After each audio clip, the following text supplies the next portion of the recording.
सभी को प्रणाम। हम पढ़ रहे हैं वाग्मय उपासना समर्पण योग अध्याय 9। गुरुदेव प्रेम योग समझाया। गुरुदेव ने प्रेम के लिए आवश्यक चीज क्या है, प्रेम का सही स्वरूप क्या है, वो समझाया। और उसके बाद गुरुदेव ने हमें आत्मवत सर्वभूतेषु, इसको सरलता से गुरुदेव समझा रहे हैं कि इसका सबसे सरल तरीका क्या है। और उसमें गुरुदेव ने बताया था कि दूसरों के सुख में सुखी हो जाओ और दूसरों के दुख में दुखी हो जाओ। दूसरों के सुख में सुखी हो जाएंगे तो सुखी होने के लिए हम कारण ढूंढते रहते हैं, तो हमको बहुत सारे कारण मिल जाएंगे। और दुख में दुखी होंगे तो आत्मा का भीतर का प्रकाश जागृत हो जाएगा। तो आइए परम पूज्य गुरुदेव से प्रार्थना करते हैं कि ये जो स्वाध्याय है, स्वयं का अध्ययन, एक्चुअली अपनी आत्मा के निकट ले जाने की ये जो यात्रा है, अपने ट्रू सेल्फ के पास जो लेके जा रहे हैं गुरुदेव हमें, ये जो यात्रा है, इसको हम गुरु सत्ता के दिव्य मार्गदर्शन में, उनके प्रेम से, उनके आशीर्वाद से, उनकी कृपा से कर सकें। क्योंकि कृपा चाहिए इस कार्य को करने के लिए। एफर्ट्स अपने करते जाइए। जिस मोमेंट कृपा हो गई उस पल सब कुछ हो जाएगा। और कृपा हुई भी है। अगर ये स्वाध्याय आप तक पहुंच रहा है तो समझ लीजिए कृपा हो गई। अगर हमें पढ़ने को मिल रहा है साथ में तो समझ लीजिए कृपा हो गई। तो आइए अब प्रार्थना करते हैं कि इस कृपा के माध्यम से जो पढ़ रहे हैं वो जीवन में उतार सके। ऑडियो 25 है ये। इसमें गुरुदेव आगे लिख रहे हैं, यदि आपका बच्चा मेले में खो जाए तो आप यह आशा करेंगी कि मेले वाले लोग अपना हर्ष खर्च करके आपके बच्चे को घर तक पहुंचा दें। यदि दूसरे बालक आप कहीं खोया हुआ पाए तो ठीक वैसा ही कार्य करें। अपने निजी काम में थोड़ा हर्ष करके भी उस बालक को यथा स्थान पहुंचाने का प्रयत्न करें। यह कार्य आत्मवत सर्वभूतेषु के अनुसार पवित्र आध्यात्मिक कर्तव्य होगा।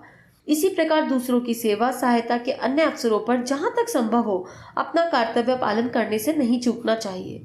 अब गुरुदेव बता रहे हैं कि कई बार कर्तव्य पालन करने के लिए कौन सी परिभाषा से, आत्मवत सर्वभूतेषु की परिभाषा से कर्तव्य पालन। अपने चार के लिए तो हमेशा करते ही आए हैं, उसमें कहीं ना कहीं एक स्वार्थ छुपा होता है जो गुरुदेव कई बार बता चुके हैं। तो वहां पर अगर थोड़ा बहुत अपना रूटीन ऊपर नीचे करना पड़ रहा है, थोड़े बहुत रुपए पैसे खर्च हो रहे हैं, थोड़ा बहुत समय लग रहा है और वो लग के किसी को फायदा हो सकता है, किसी की आत्मा को प्रसन्नता मिल सकती है, तो फिर उसे करने में कोई हर्ज नहीं है। ये बात गुरुदेव समझा रहे हैं। और गुरुदेव ने एक बच्चे के माध्यम से बात समझाई जिससे हमारे दिल तक पहुंच सके। सोचो अपना बच्चा जरा सा अभी खो जाए, इधर उधर हो जाए और कोई आपको उस बच्चे की सूचना दे दे। आपको नीचे कॉलोनी में भी बच्चा खेलने गया है, 7 बजे वापस आने का टाइम है, 7 से 7:30 बज गए, तो एक माता पिता के दिल पे क्या होती है, एकदम दुख दुख होने लगती है, ढूंढने जाते हैं और इतनी देर में कोई आके बता दे अरे वो वहां खेल रहा है, देखा है, तो कैसे सुकून प्राप्त होता है। और फिर उन लोगों के लिए थैंक यू की फीलिंग भी निकलती है, अपने आप निकलती है। तो क्या कमाया, दुआ अपने आप आ गई ना लौट के, ब्लेसिंग आशीर्वाद आ गया ना लौट के। तो यही गुरुदेव यहाँ समझा रहे हैं कि थोड़ा सा एक्सटेंशन, तो आत्मता के विस्तार में अगर एक्सटेंशन नहीं किया तो क्या किया, वो एक्सटेंशन इंपॉर्टेंट है। उसके बाद गुरुदेव लिख रहे हैं, साथ ही उचित और आवश्यक होने का ध्यान भी रखना चाहिए। क्योंकि चाहने को तो लोग यहाँ तक चाहते हैं कि कोई उनका ग्रास तोड़कर उनके मुख में रख जाए, अपने कपड़े लत्ते उनके सुपुर्द कर दे। ऐसी अनुचित इच्छाएं अनावश्यक एवं अन्याय मूलक है, उनको पूरा करने से अकर्मण्यता बढ़ती है, इसलिए ऐसी इच्छाओं को पूरा करने में सहयोग देना ठीक नहीं है। तो गुरुदेव यहाँ पे बहुत सुंदर बात बता रहे हैं, भावना और भावनाशीलता का अंतर।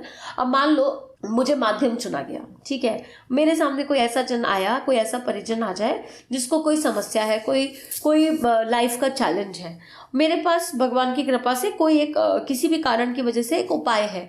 अब मैं उनको उपाय बताऊं कि भाई ये उपाय है, आप ऐसा ऐसा करके देख लीजिए और जब आप ऐसा करोगे तो आप 5 दिन 10 दिन बाद बताना कि आपको क्या अंतर पड़ा। अब सामने वाला कहे नहीं हम तो ऐसा ऐसा कुछ करेंगे नहीं, हमसे नहीं हो सकता कुछ, बस आप हमसे बात करते रहो और हमारी समस्याओं को सुनते रहो।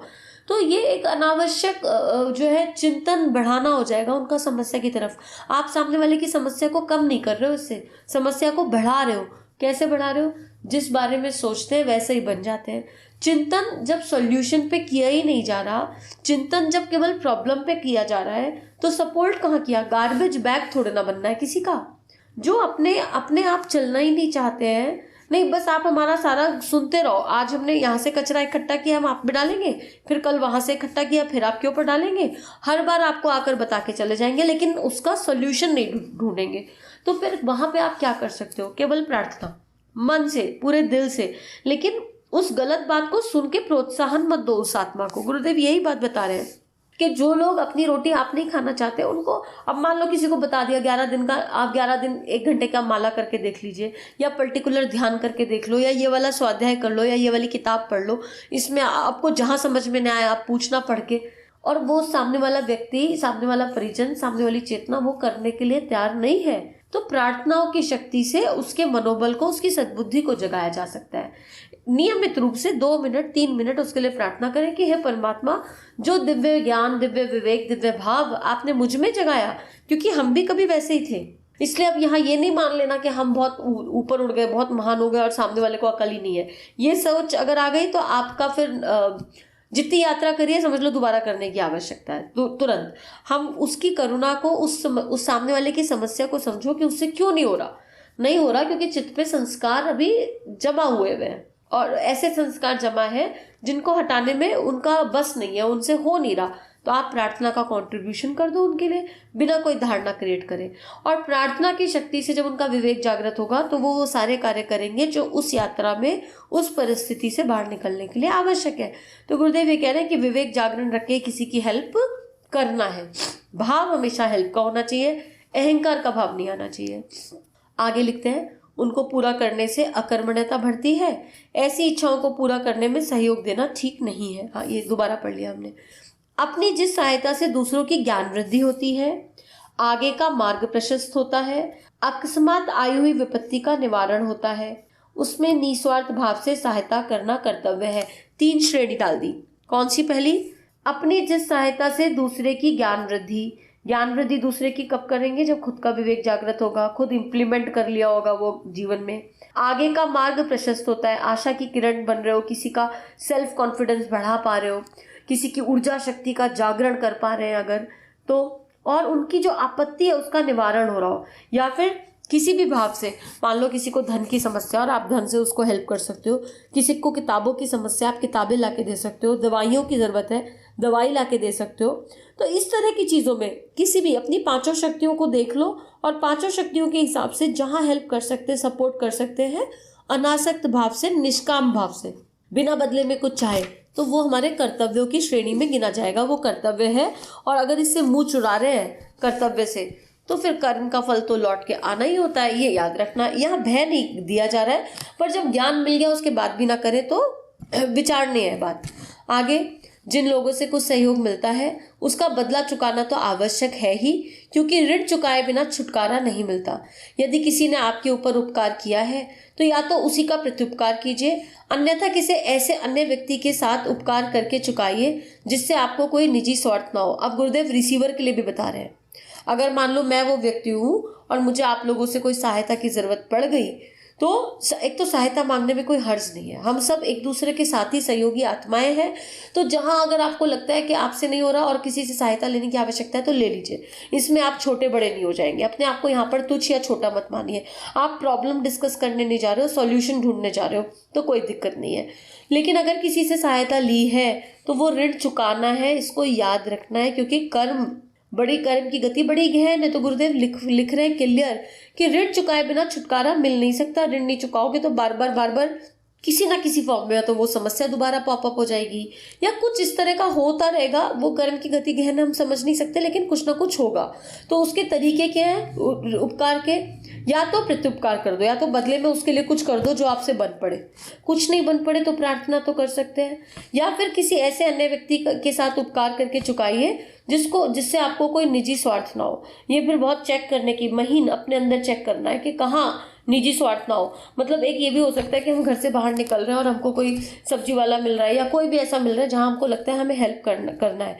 तो एक बार मेरा पर्सनल एक्सपीरियंस है, ऐसी जगह पे हेल्प करने से क्या होता है, आप रोज उसी जगह से क्रॉस करते हो और जिसके लिए आपने सपोर्ट किया वो इंसान रोज आपको देखता है। तो कहीं ना हम हमारा अहंकार पोषित होता है, क्योंकि वो इंसान तो रोज देख के आपको फिर जी मैडम, यस बाबू जी, ऐसा करेगा ना, क्योंकि वो तो प्रत्युपकार कर रहा है, उसको तो मन में ग्रैटिट्यूड की फीलिंग आ गई। तो किसी ऐसी जगह करना चाहिए जहां उस इंसान से मिलना जुलना भी ना हो, कभी आप जानते भी ना हो, सूक्ष्म से, ऐसी जगह करना चाहिए। आगे लिख रहे हैं, निजी स्वार्थ का तात्पर्य यह है कि अपनी स्त्री को साड़ी खरीद कर देकर आप उपकार नहीं कर सकते। यह तो स्त्री की सेवा का पुरस्कार है।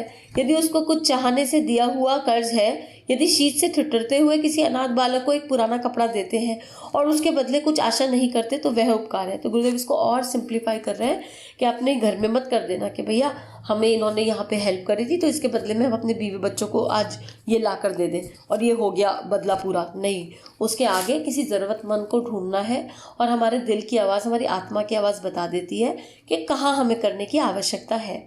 दूसरों ने आपके ऊपर उपकार किए हैं तो वे उपकारी महानुभाव अब आपके सामने नहीं है अथवा प्रत्युपकार नहीं लेते तो उसका बदला किसी निस्वार्थ उपकार द्वारा चुकाया जा सकता है। बहुत सारे ऐसे लोग मिलेंगे, हमें मिलते हैं जीवन में, जो हमारी बहुत हेल्प करते हैं और आप कहो कुछ ले लो बदले में तो वो लेते नहीं है। नहीं, हमने तो उनका भाव बड़ा शुद्ध होता है, नहीं गुरु कार्य था, हम क्या करेंगे, को बहुत सारे कारण हो सकते हैं, पर नहीं लेते हैं बदले में।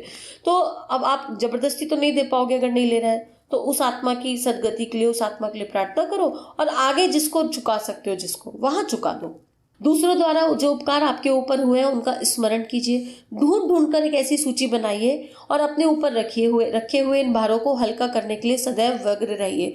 बहुत ही इंपॉर्टेंट लर्निंग है आज की। कई बार जो है ऐसा सुनने को मिलता है कि जैसे कुछ लोग होते हैं जो सेवा भाव में होते हैं या काउंसलिंग फील्ड में होते हैं, मैं खुद भी हूँ, तो मेरे पास भी बहुत बार ये प्रश्न आ जाता है कि अरे आप तो जो है पर्टिकुलर संस्था को फॉलो करते हो या आप आर्ट ऑफ लिविंग के डिवोटी हो या आप यहाँ के डिवोटी हो, वहाँ के डिवोटी हो, तो आप जो है अपने कार्य की फीस क्यों रखते हो? ये प्रश्न कई बार आता है। तो यहाँ ऐसा लग रहा है कि उसका संयुक्त उत्तर मिल रहा है कि एक तो स्वावलंबन गुरुदेव ने हमेशा बहुत इंपॉर्टेंट बताया। स्वावलंबन, अगर कोई पर्टिकुलर इंसान है तो उसके पास भी तो एक परिवार है। क्या उस परिवार का पालन पोषण करना उसका फर्ज नहीं है, उसकी जिम्मेदारी नहीं है? लेकिन उसकी आत्मा कहती है उसको आता ही कुछ नहीं, उस इंसान को और कुछ, राइट, कुछ और आता ही नहीं और वही कार्य में लगाया पूरे दिन।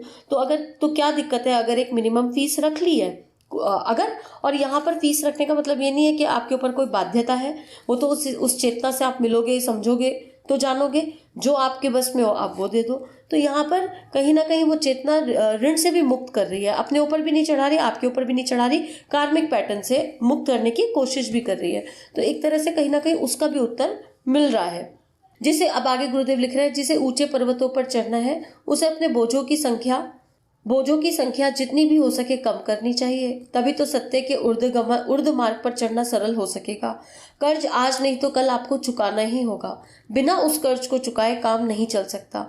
इसलिए आज की समर्थ स्थिति में ही उसे चुकाने का प्रयत्न कीजिए, अन्यथा संभव है कि भविष्य में शक्तियां कम हो जाएं और उस निर्बल दशा में बलात् वसूल किए जाने पर अधिक कष्ट उठाना पड़े। बहुत ही अलर्ट होकर सुनने वाला, समझने वाला स्वाध्याय है। कर्ज बता रहे गुरुदेव, अगर किसी से प्रार्थनाएं भी ली है ना तो वो भी एक तरह का कर्ज है। अगर आज आपकी समस्या चल रही है और आपने किसी से कहा कि हमारे लिए प्रार्थना कर दो, या किसी कारण किसी ने आपके लिए प्रार्थना कर दी, तो जब समय मिले वो प्रार्थना विश्व कल्याण के लिए समर्पित कर दीजिए। पर्टिकुलर कुछ माला का जप नियम से विश्व कल्याण के लिए कर दीजिए और नियमित रूप से डेली ग्रैटिट्यूड की फीलिंग के साथ यूनिवर्स में माला जरूर कीजिए, जाप जरूर कीजिए, क्योंकि कभी ना कभी कहीं ना कहीं कोई ना कोई तो है जो हमारे लिए प्रार्थना कर रहा है। हमको आइडिया भी नहीं है इसका कि कौन कहाँ कितनी प्रार्थना कर रहा है। तो ऋण तो चढ़ रहा है ना, तो उस ऋण को चुकाएंगे कैसे? तो ये एक बहुत अच्छा तरीका है कि हम 5 मिनट केवल घड़ी में देखकर रोज नियमित 5 मिनट निकालें, माँ पृथ्वी को विजुलाइज करें और माँ पृथ्वी को नमन बंदन करें, गुरु का आवाहन करें और पूरे दिल से माँ पृथ्वी के हर उस प्राणी के लिए, हर उस बच्चे के लिए प्रार्थना करें जिसको प्रार्थना की आवश्यकता। और प्रार्थना में भाव क्या? केवल एक भाव कि हे परमात्मा, हे माँ, जिस भी बच्चे को आपके प्रार्थना की जरूरत है, ये मंत्र, ये जाप, ये भाव आपके श्री चरणों में समर्पित आप ये उन सब बच्चों को दे दीजिए कि उनके भीतर की आत्मशक्ति बढ़े, उनके भीतर का बल बढ़े, उनको अपनी परिस्थितियों से बाहर निकलने की शक्ति मिले, हिम्मत मिले, धैर्य मिले और साहस मिले। तो ये सब करने से भी ये सब भी करेंगे तो ऋण मुक्त हो सकते हैं। नहीं तो कर्ज चढ़ रहा है, अगर हम जान पूछ के, हमारी क्षमता है, और तब ज्यादा कब चढ़ता है? मान लो किसी ने आपके लिए कुछ किया और आपकी क्षमता है, क्षमता होते हुए भी आपने मन में चोरी कर ली कि जान दो, नहीं देंगे तो भी क्या हो जाएगा, वहां पर फिर हम कर्ज चढ़ा रहे हैं अपने ऊपर वहां पर। और ये कोई नहीं बता सकता आके, हमारा दिल जानता है, हमारी अंतरात्मा जानती है, केवल हम जानते हैं, राइट। अभी कुछ लोगों के लिए ऐसा हो जाता है कि महीने में एक बार बाहर खाना तो बहुत इंपॉर्टेंट है, लेकिन इस तरह का कहीं पे कुछ है और वहां देना है तो उसके लिए पैसा नहीं है। तो ये हमें अपने आप से पूछना है कि हम कहाँ हैं। नीड और ग्रीड, हम अपनी आवश्यकताओं को और अपनी लग्जरी के अंतर को समझ रहे हैं या नहीं समझ रहे हैं? हम समझ पा रहे हैं कि कहाँ कितना लगाना चाहिए? और लगाने के लिए केवल एक पैसा ही नहीं होता, बहुत तरीके से लगाया जा सकता है।